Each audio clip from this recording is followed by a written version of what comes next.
Good afternoon. Good afternoon. It's Wednesday, October 8th. Yeah. And we got up today and Beth was feeling cruddy.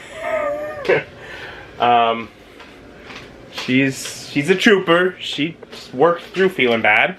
Of course I did. It's crazy. And we had plans already to make soup for dinner. So he's making our tomato red pepper soup. And she's like, you know, soup sounds good, not feeling great. So he's getting that thrown together. I did most of the work. Yeah, I was just doing some wet stuff. Yeah. But it's like, okay, so our plans are kind of falling through today, you know. If anything, most fun probably just going to be maybe playing Stardew, but it's throat irritation, so she doesn't want to sit and talk for a video. So she's like, let's do movie day. And Beth came up with My Cousin Vinny. You just want to watch My Cousin Vinny? You like this one? I do. I've seen it before. Yeah? Yeah, it used to be my go-to late night movie during like high school and college. Oh, okay. When I was staying up too late on summers. Yeah. It's one I know my mom introduced me to at some point, but it's funny. Yeah.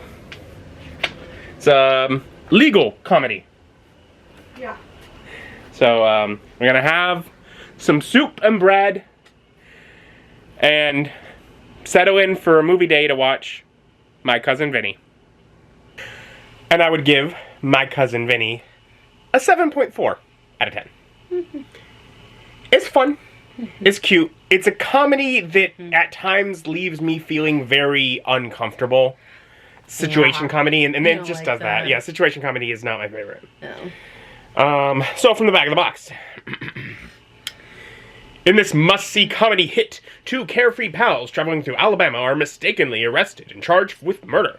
Fortunately, one of them has a lawyer friend in the family, Vincent Gambini, Joe Pesci, a former auto mechanic from Brooklyn who has never been in court or in Alabama. When Cousin Vinny arrives with his leather-clad girlfriend, Marisa Tomei, in her Oscar-winning supporting actress performance, to handle his first case, it's a real shock for him and the Deep South. So, you can look at this movie in two different ways. The way that I've always seen it. It's a story about a couple of kids on their way off to college that got mistaken for some murderers. Ended up in a trial where Vinny comes along, has to deal with very strict judge, same guy that plays Herman Munster in The Munsters, very tall, and just deal with like situations of being in the South and in a very, guy from New York in a environment, fish out of water kind of story, figuring out how the legal system works and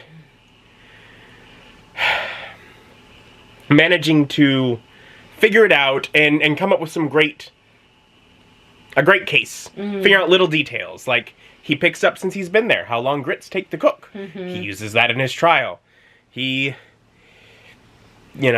just like note things with observing his environment that he's able to use to win the case. Yeah. But there's another way to look at the story. Well, I don't think I've ever looked at it in, and I quite enjoyed. And it's the story of a guy from New York who gets called in to help his family after, not even 2 months from passing the bar. Gets in way over his head and takes his fiancée with him. And you watch as their relationship develops and strengthens, and she's able to push him further, help him throughout the process to figure out what he needs to do and who he needs to be as he progresses to finally winning his first case. Landmark in his career that he's set as a barrier before their marriage. And they work together, they fight and they get through it. They struggle with environmental situations because they're both out of, in unfamiliar situations, and they work through it. And looking at it as the movie that's a relationship between Vinny and Lisa, It's a really, really touching movie. And is less of an awkward comedy when you pay attention to their parts of the story. I really liked their story. I don't know if their story has ever been the one that I've really focused on. Theirs has always seemed like, oh, that's the side plot. No, that's the emotional anchor to the story. That is the emotional focus of the story. The court case is the thing that strings things along, but the emotional weight is in the couple, and so that's fun. She's amazing. Yeah. Where's Tomei's best? Oh, we's making Beth tea. My throat's hurting. But yeah, so it's a fun movie. Yeah, it's a good movie. I like it. You like it? Yeah, you seem to know the movie very well. Like, I've seen the movie a number of times. My mom had introduced it to me. She introduced me because, hey, it's the actor that was Herman Munster. I was like, I know him. I've seen it a few times. No, we had a recording. I don't think we own it with my parents. But we had like a DVR recording of it on the TV. And again, when I was like up late at night in high school or whatever, I just like put it on as something to be in the background because I was annoyed with like whatever late night nonsense was on, but I still wanted to stay up doing whatever I was doing, so I just wanted something good in the background. So I did that a lot, and then it was also a good one for me to like turn up loud. I remember doing it with like Storms. Our dog Luna doesn't handle storms well, and so I just remember being home with her by myself and storms happening and being like, or like up late at night, so parents are upstairs, so it feels like I'm alone, and then being like, okay, we're just gonna play the TV with that, and it's fine, we're all fine, we're just listening to this, you're fine. So I watched it a lot. Like, because there's a point where she's knowing the lines, and I'm like, the subtitle for that line hasn't shown up yet. She just knows it. It's a popularly quoted movie with my parents as well. It's like, just fast cook, I guess. Like, just like little lines are from this movie. And so, you know, my parents made all these like lines as I was growing up because they'd seen it probably in the 90s when it came out, before I was born. And so it just kind of was a thing. And then finally got old enough to see it, and they're like, hey, like, this is where it comes from. It's like, oh, okay. So then you also learn lines. It's just a really good movie. Marissa Tomei is great. She just, you know, the breakfast scene, the hemming and hawing, my mom loves it. So she tells me about it multiple times. Like, you know, she's just like, you know, breakfast?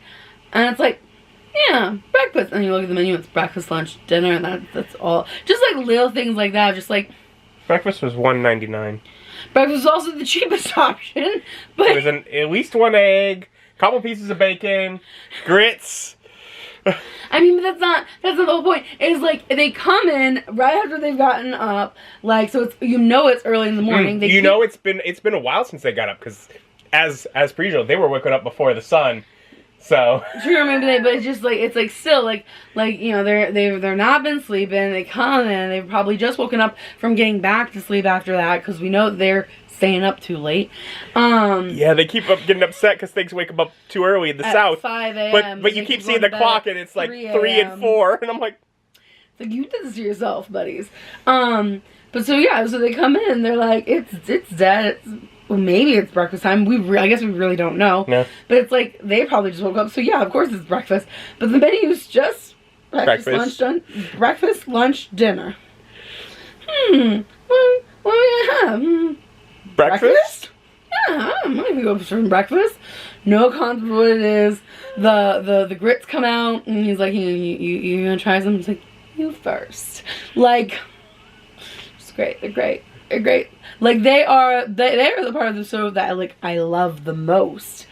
So I've always like enjoyed their characters, but the relationship between them has never struck me as like the primary focus until this viewing. No, they clearly, there's like, you know, a point where they're like in the hotel room, and she, you know, like there's a drip in the water, and just it's like they even just like the little fighting together. So like, super cute. Very correct. But you see, I look at all that because all that is also being used to set things up for later on. Because when she gets pulled to the stand, that is the setup for their, like, argument back and forth of, how do you know? And her defending herself for, this is exactly how I know. For sure. You know, so it is, but things are used multiple ways. For sure. It's really well crafted. It's very simple. It is. It's such a simple shot. Right. No effects, just old-fashioned storytelling that relies largely on its acting and its writing. Yeah. It's not shot beautifully. Well, it's not. Yeah, no, and very much like the characters, even just Bill. So that's Vinny's cousin. That's going to be put away for murder. Karate Kid. It is, isn't it? It is Karate Kid. And I can't remember the actor's name. And Joe Pesci is whatever guy from Home Alone. Yes. Yep. Yep. But so Karate Kid's gonna go on to jail, and his older cousins just became a lawyer, and he's like, no, Vinny's not been doing good. And he's like, I think he's got it in him, because like he can just call it out, like he can just see the things, just fully trusting his cousin to like save his life, but also like these are like 2 young boys. They're like in college, like probably not much older than like 20, 21, maybe. Like they seem pretty young. Like it's like, and he's like, no, I've been calling them other. It's just there's a lot of like really intense story for very, very comedic effects. And the freaking stutterer, the other like defense, the public defender. Public defender, yeah. Yeah, don't use the public defender. And he's just like he seems so suave and like chill and great and like a little like small. And he goes up and he just completely stutters. No public speaking. No public speaking at all. Comes back and he's like, what were you gonna say all the things? It's like I get a little nervous. Oh, I'm getting better. Like, no, you're not. I mean, to be fair, who knows how bad he was? Who knows? But like. It was a movie that, while I'm not feeling great, I knew made me smile and laugh and made me happy. So I was like, and I really wanted to play Stardew, but I'm talking a lot now, but I didn't have to talk at all during the movie. Yeah. So yeah, no, it was better for seeing the voice. And now he's gonna drink. Yeah, now I finished making you tea, and then we get some rest. Thank you for joining us. Join us as our journey continues. Bye. Bye.